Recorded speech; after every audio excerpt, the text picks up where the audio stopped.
Yoga, especially FireFlex Yoga, which is a functional movement-based yoga program, is really designed to develop those exact movement patterns that firefighters need and use every day. Enchanted Sky Media.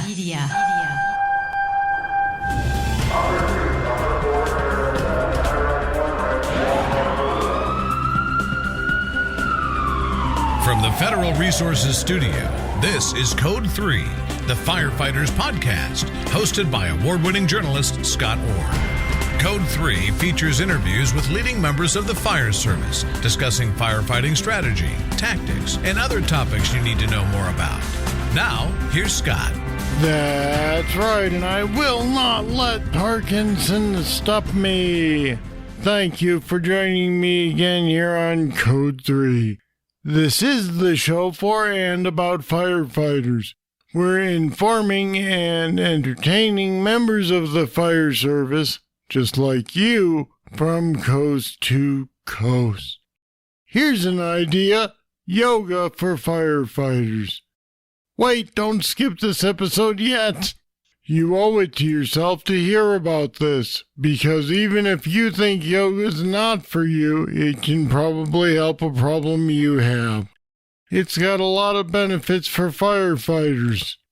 Here to explain why is Shannon McQuaide, the Director of FireFlex Yoga. That's right, she runs a business tailored to providing yoga for fire service members. She comes from a fire family, so she knows what you need. She has 10 years of experience leading professional development training programs. And Shannon McQuaide joins me now. Welcome to Code 3. Hi, Scott. Thank you for having me. Let's start with the obvious question. Is it a problem to try to get firefighters interested in yoga? Well, yes, and less so now, I would say. And not, I wouldn't necessarily say it's the firefighters, but, fire leadership really needs to endorse the program for us to begin in department. Do they need to have the benefits explained to them before they understand this? Absolutely. Yeah. And I have, when I started any department, it really is about education. And it's also about demystifying, what yoga for firefighters looks like, because we have, the yoga program that we bring into the fire service has objectives that are designed to address the main issues, facing the fire service today. So I do spend a lot of time in education up front. Now, I am sure that you are aware that there are going to be a lot of guys out there who are going to look at this and go, come on, this is not for me, this is for women. How do you explain this to them so that they'll see the benefit? Well, that is very true. And yes, I've met many of them. And, the truth is that my job and I actually have 13 teachers who work with me. We're not at all out there trying to convince or proselytize firefighters to get behind yoga. Fortunately, when I started in 2014, I would say in most departments, we had about 80% of the firefighters who already knew yoga would be good for them, for everything that they do. And that number has increased to, close to 90%. So there is some resistance, but it's not the majority of firefighters that we meet and work with. What can yoga do for firefighters? Let's talk about some of the least threatening aspects of the benefits of yoga. Okay. And that has to do with physical fitness, with relieving back pain, shoulder pain, pain in the knee and hip, and also developing the movement patterns that firefighters use every day on the job and that are the most risky in terms of becoming injured, things like throwing ladders or picking up and carrying patients.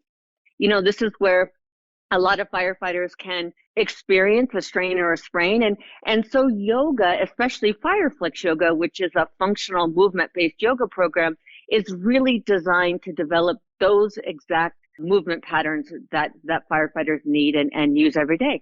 I noticed that you referred to relieving pain. My understanding, limited though it may be, of yoga is that it's for building strength. So does it do both? Yeah, I would say for sure it does both. And, that's going to be an individual's experience with yoga, but having now worked with, several hundred firefighters, I would say the most common anecdote I hear following a class is that, I have less pain. Well, I'll just tell you one story in particular. When I first started teaching yoga at the San Jose Fire Department, I really didn't set out to create a whole organization.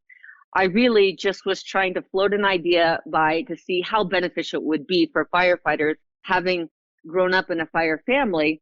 And after about 6 classes of a 12-session program, I had one firefighter in particular who he was really on the fence. I mean, I think he was pretty suspicious of this yoga thing, but he kind of went along to get along because the rest of his crew was practicing.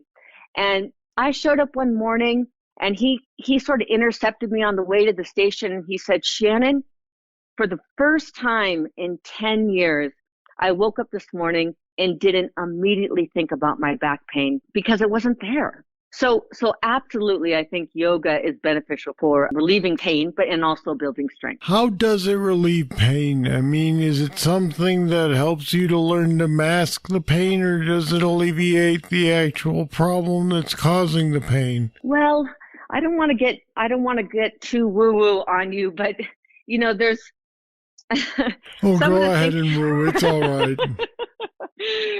Some of the thinking behind pain has to do with just stuck energy, tight muscles, sore muscles, overworked muscles, underdeveloped muscles. And so, a lot of yoga practice really works on the body's musculature. So it brings, fresh blood into tissues that maybe have been stagnant. And so, a lot about yoga focuses on stretching and on mobility. And these kinds of movements really do help to release what we would consider pain or tension in the body. You said the key phrase to a lot of guys, I suppose, which is woo-woo. Does yoga fix problems other than physical issues? Well, yes. I mean, this is really wonderful, and I'm sure you're going to ask me which ones exactly, but Which ones exactly? This is what I love. I mean, let me first say that I think one of the reasons that yoga has been so successful in the fire service over the last, 4 to 5 years that I've been doing the work has to do in large part about the robust and really copious research that's coming out of centers for mindfulness across the country. Now, the majority of the fire departments that we work in are in the San Francisco Bay Area. So in California alone, in all the UC systems, they have research institutes that are focusing on specifically looking at how the brain and the body respond to meditation and yoga practices. So one research study in particular that caught my attention early on was funded by the National Institute of Health. And they took a group, I believe it was largely females, who had what was called treatment-resistant post-traumatic stress disorder. And they separated them into 2 groups. And one group received 10 weeks of very specific types of yoga practice that could be loosely categorized as interoceptive yoga. And then another group went into more of a counseling, a health and wellness kind of information classes for that same 10 weeks. And 52% of the participants who received the interoceptive yoga practice no longer met the criteria, the clinical criteria for PTSD. I'll be back with more right after this.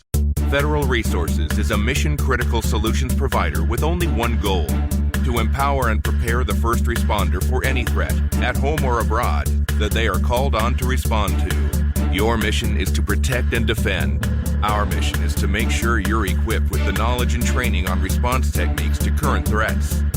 We'll make sure you know the latest innovations in technology to ensure mission success. Every time. You look out for everyone else. Let us look out for you. Learn more at federalresources.com.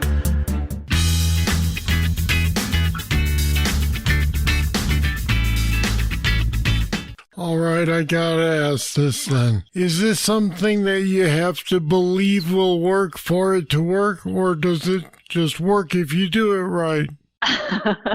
That's a fascinating question. I'm not sure. The answer is that, like I said, even the skeptic that I spoke to earlier in this conversation, and I would say, a lot of firefighters we work with are skeptical, but when they actually do experience one or two classes, they're all in. So I hope I answered your question, if only indirectly. How long, I don't even know what the phrase is, so I'll just call it this way.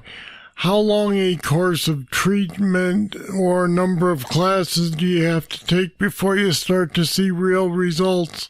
Well, that is another great question. I mean, what the research is pointing to is that, over the course of one's life, if you adopted these practices, there's an opportunity to actually change our traits or our DNA. But what happens initially is called a state change. These are temporary states of our mind or emotional well-being or even our behavior that might be fleeting, but they're tangible. You can experience them. So for instance, even at the end of one class, I have firefighters reporting how much better they feel. It's like anything else, Scott. It's like any other exercise program you're going to take up or new health regime or a new way of eating.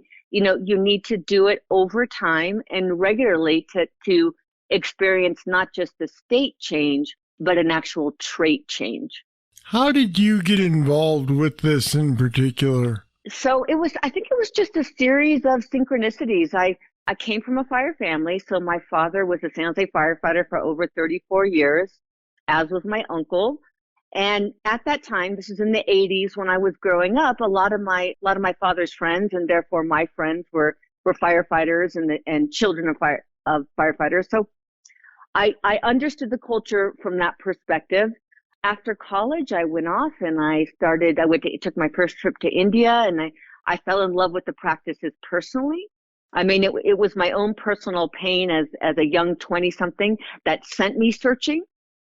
And I liked the information I received, which was yoga and meditation practices. And I started teaching and practicing for about close to 15 years before I approached the fire service.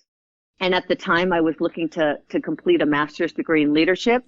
And I wanted to demonstrate, I actually was just investigating, how does yoga practice actually transform or shift an individual? And then how does that lead to cultural shifts? And so that's really how I got started leading my first pilot program, which was 12 yoga classes in San Jose. It sounds as though individual firefighters are seeing some pretty good results.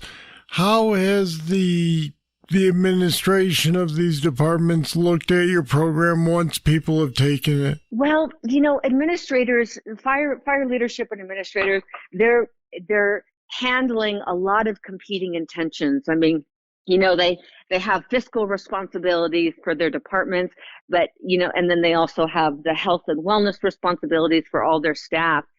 And so I think, what really, to use this word what really sells yoga to fire leadership, especially those leaders who are forward thinking and are somewhat proactive, the cost to deliver yoga classes in the fire station is a drop in the bucket to what it costs to, have a firefighter out on a back injury or a shoulder injury or an ACL tear for, 6 months to a year. Not only does the fire department have to cover that injury, but to backfill the position.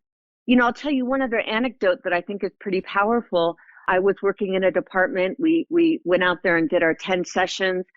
And at the end of the 10 sessions, this firefighter who had never done yoga before came up to me and he said, "Shannon, I thought your program was all about physical fitness.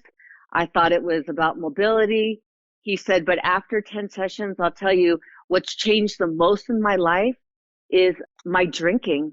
He said, "I used to go home and I would hit the bottle pretty hard and I wasn't very nice to my family. Since doing yoga, I'm not doing that as much or to that degree." And really, that's a person who's turned a corner, a significant corner. And I can't even quantify what the cost would be, not only to that firefighter, to his family, but to the department. So when a fire chief looks at this information, and again, says, you know what, I'm going to be proactive in this situation, what it costs them versus what they're saving, it's kind of a no-brainer. And we'll leave it there.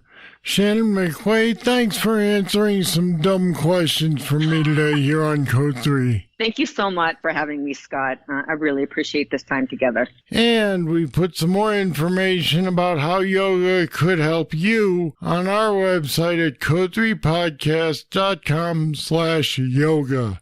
Check it out. Now, here comes your trivia question. When an atmosphere contains less than this percentage of oxygen, it's considered oxygen deficient. I'll have the answer right after this. Now's your chance to get your hands on Code 3 t-shirts, sweatshirts, and more. Show your support for the podcast that supports firefighters from coast to coast. Just go to code3podcast.com and click on the Code 3 store link. Or go to code3podcast.com/shop and tell the world that you're a Code 3 fan.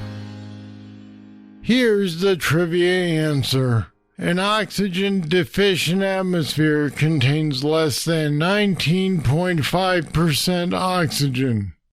All right, that's it. That's all for this edition of Code 3.